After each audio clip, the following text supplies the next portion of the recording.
Hello and welcome back to the Green Workbench. Today I'm using these barnwood beams to build a headboard to the barnwood platform bed that I made earlier, and you can look at the video on that one on my channel. So these pillars will be sitting on top of the platform sides, so they don't have to go all the way to the ground, which is helpful. So you want to make sure when you're measuring the height of your pillar, you're measuring from your platform or ground up to the top of your mattress, and then from there measure how thick the upholstered headboard is going to be. I'm using a 24-inch wide foam. So these beams have been power washed and cleaned. They're ready to go. So I cut my pillars, and my pillars are just barely tall enough. So now what I'm going to do is basically cut a rabbet or a notch in the end of the beam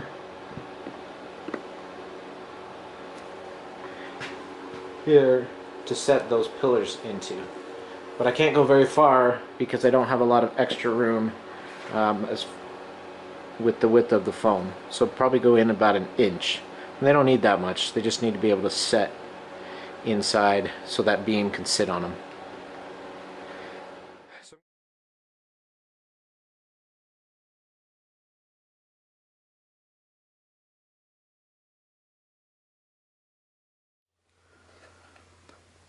Alright, so you saw from the last clip that it was actually easier to use a circular saw, set it at 1 inch, and just cut notches and then pound them out, and then I used the Sawzall to clean it up and then clean it up with the chisel.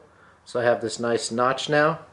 I'll probably be able to just use a corner bracket and then screw it in from the back.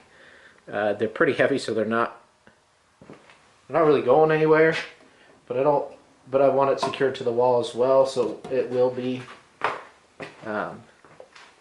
screwed to the wall. And I just want to make sure that they're together. They don't need a whole lot. Thought about doing a dowel, driving it all the way through. I could still do that.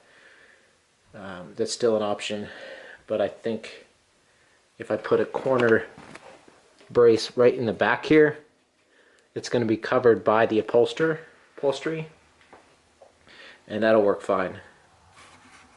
And that'll actually make it easier to disassemble and reassemble back on the bed because it's going to be really heavy. Okay, so the headboard, this is the backing, just 3/8 inch particle board subfloor, and then I've got 3-inch by 24-inch roll of foam. So I'm going to unroll this foam and cut it to size. Cut it to length.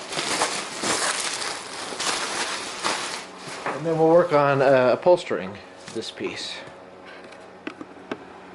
Alright, my foam is cut to size. So I'm going to get some batting and cover it with the foam of the batting. That allows the material to kind of slide when you backs against it, so it's not just rubbing against the foam.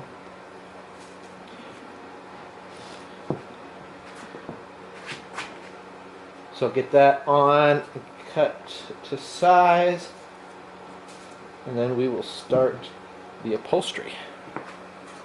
Alright, I have my fabric laid out. I'm going to flip it over and start stapling.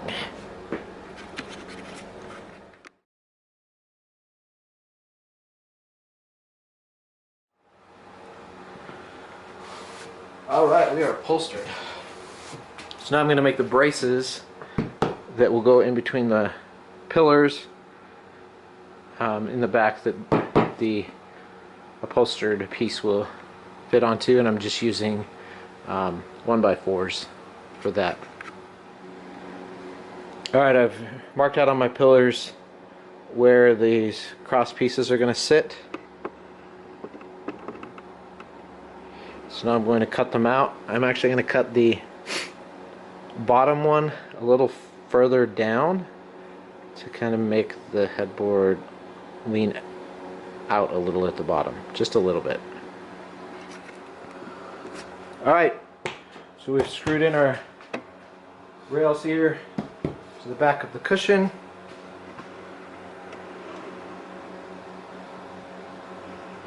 And it should be good to go. It's crazy heavy, but that's good. With a couple of screws in the wall, it should stay up no problem. There is our finished product. To clean off the dust on there, but it's gonna look nice.